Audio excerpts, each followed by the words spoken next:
Halo semuanya, selamat datang di sesi bedah materi kita kali ini. Pernah kepikiran nggak soal ujian yang kita buat atau kita kerjakan itu beneran akurat nggak sih? Hari ini kita bakal bongkar tuntas sebuah topik yang benar-benar jadi jantungnya dunia pendidikan kita, yaitu cara kita mengevaluasi alat evaluasi itu sendiri. Coba bayangin, seberapa sering masa depan seorang siswa, entah itu soal kelulusan, penjurusan kelas, atau bahkan rasa percaya diri mereka, ditentukan cuma dari selembar kertas ujian. Pertanyaan besarnya, apakah kertas ujian itu udah ngelakuin tugasnya dengan jujur? Di sini kita bakal ngobrolin dua konsep raksasa dalam dunia penilaian, validitas dan reliabilitas. Kita bakal lihat kenapa soal-soal ujian Anda, sekecil apapun itu, mutlak banget harus teruji sebelum dipakai untuk menguji orang lain. Coba deh ingat-ingat zaman sekolah atau kuliah dulu. Pertanyaan ini pasti dekat banget sama pengalaman kita. Pernah nggak sih dapat nilai jeblok di suatu ujian, padahal Anda udah belajar mati-matian, begadang baca buku, dan Anda yakin banget udah paham materinya di luar kepala? Rasanya tuh kesel dan bikin frustasi banget kan? Nah, kalau kejadian kayak gini, seringkali yang salah itu bukan Anda kok, tapi alat ukurnya. Ini nih masalah utama dari sistem ujian yang menyesatkan. Angka yang tercetak merah di kertas itu gagal total nyeritain kemampuan Anda yang sebenarnya. Nah, untuk menyelesaikan masalah ini, kita akan meminjam wawasan dari 3 ahli asesmen top. Kita mulai dari James Popham soal pergeseran paradigma, dilanjut James McMillan tentang konsep sinyal lawan kebisingan, dan ditutup dengan solusi praktis dari Nitko dan Brookhart. Pertama, kita harus pahami dulu nih, kenapa sih tes di kelas itu kadang suka gagal nangkep pemahaman siswa yang sebenarnya. Mari kita selami lebih dalam pakai analogi yang jenius banget dari James McMillan. Beliau mengibaratkan kompetensi asli seorang siswa itu kayak sebuah sinyal radio yang murni dan jernih. Tugas kita waktu bikin ujian adalah menangkap sinyal ini sejelas-jelasnya. Sayangnya di dunia nyata, sinyal ini sering banget terdistorsi sama yang namanya kebisingan atau noise. Kebisingan ini bentuknya macam-macam, bisa dari pertanyaan soal yang ambigu, instruksi yang bikin pusing, siswanya lagi kelelahan parah, atau bahkan saat siswa cuma asal nebak jawaban aja. Bayangin kalau sebuah ujian itu kebanyakan noise-nya, tata bahasanya buruk, atau malah ujiannya di ruangan yang gerah dan gelap. Akibatnya, sinyal aslinya tenggelam. Skor akhir yang didapat jadi nggak bermakna sama sekali. Dan tahu nggak bahayanya apa? Kebisingan ini benar-benar ngehancurin keakuratan keputusan pendidikan kita. Kita bisa aja ngecap seorang siswa itu gagal atau nggak mampu, padahal aslinya dia cerdas. Cuma dia kebingungan gara-gara soal yang kita tulis berbelit-belit. Lalu, apa makna sebenarnya dari validitas? Yuk kita luruskan konsepnya. Sering kan kita dengar orang nanya, tes ini valid nggak sih? Nah, ini dia pergeseran paradigma dari James Popham. Menurut beliau, nanya kayak gitu tuh sebetulnya keliru. Tes atau kertas ujian itu sendiri nggak punya validitas abadi yang melekat selamanya. Yang bisa dibilang valid atau nggak valid itu sebenarnya adalah kesimpulan atau keputusan yang kita buat dari nilai tes tersebut. Jadi intinya begini, validitas itu bicara soal seberapa masuk akal dan kuat interpretasi yang Anda buat. Kita kasih label murid kompeten, itu cuma bisa dibilang valid kalau tes yang dikasih memang benar-benar mengukur kompetensi tanpa adanya gangguan noise tadi. Validitas itu bukan soal hitam putih dari sebuah kertas soal, melainkan derajat kecocokan antara tes dengan keputusan apa yang mau kita ambil dari tes tersebut. Terus gimana cara kita sebagai guru mastiin validitas ini? Cara paling kuat dan proaktif adalah lewat bukti berbasis konten. Sederhana aja, pastikan setiap butir soal ujian itu nyambung langsung sama target pembelajaran yang spesifik.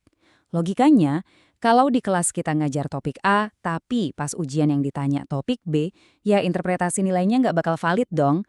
Pemetaan antara materi ajar dan soal ujian yang cermat itu ibarat tameng utama pelindung validitas Anda.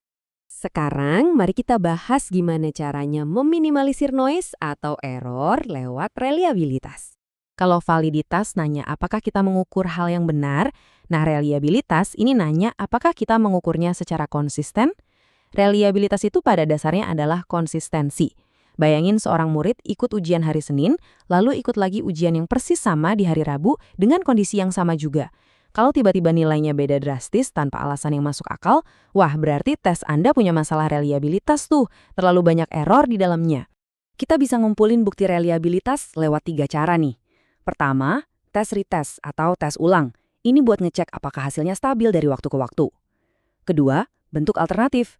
Jadi, kalau kita bikin soal paket A dan paket B, keduanya harus punya tingkat kesulitan yang setara dan ngasih hasil yang konsisten. Ketiga, konsistensi internal.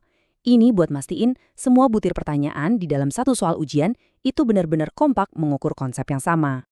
Dan jangan salah ya, mikirin reliabilitas itu bukan cuma pas bikin soal pilihan ganda aja. Pas menilai jawaban panjang kayak esai atau unjuk kerja, itu jauh lebih butuh konsistensi. Kenapa? Karena yang nilai manusia, dan kita sangat rentan sama bias. Makanya, kalau mau menilai esai secara reliable, wajib banget hukumnya punya rubrik penilaian dan kriteria yang tegas. Biar penilaian kita tetap objektif dari siswa pertama sampai siswa terakhir yang kita nilai. Untuk menyatukan semua ini, Macmillan mengenalkan kerangka dasarnya. Ada 3 pilar yang menopang asesmen yang berkualitas. Pertama, validitas, buat mastiin kesimpulan kita akurat. Kedua, reliabilitas, biar skornya konsisten dan bebas dari noise. Dan yang ketiga, keadilan. Ini nggak kalah penting. Keadilan mastiin ujian kita ngasih peluang setara ke semua murid tanpa bias latar belakang ekonomi, ras, atau gender yang bisa menghalangi mereka nunjukin kemampuan terbaik. 3 pilar ini satu paket komplit yang harus ada semua. Tapi, saya mau ngingetin sebuah aturan emas di dunia penilaian. Anda bisa aja bikin tes yang reliable banget, konsisten pol, tapi ternyata dia ngukur hal yang sama sekali salah.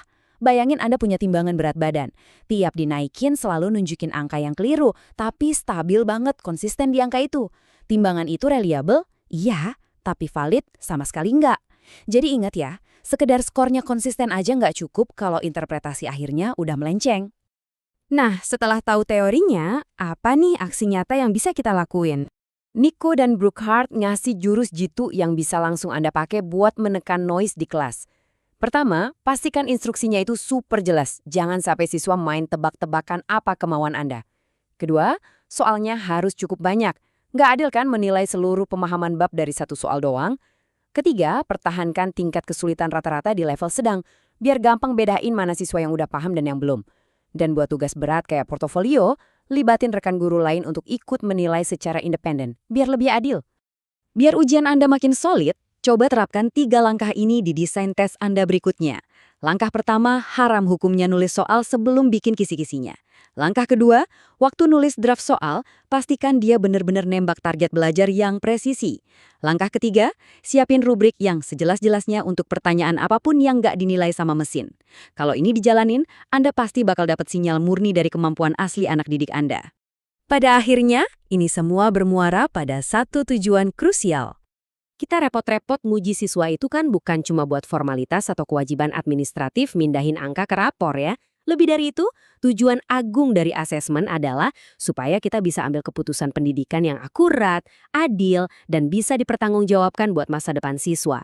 Angka dari hasil ujian itu punya tugas mulia, jadi pedoman buat kita nentuin langkah mengajar apa yang harus diambil selanjutnya demi mendukung perkembangan mereka.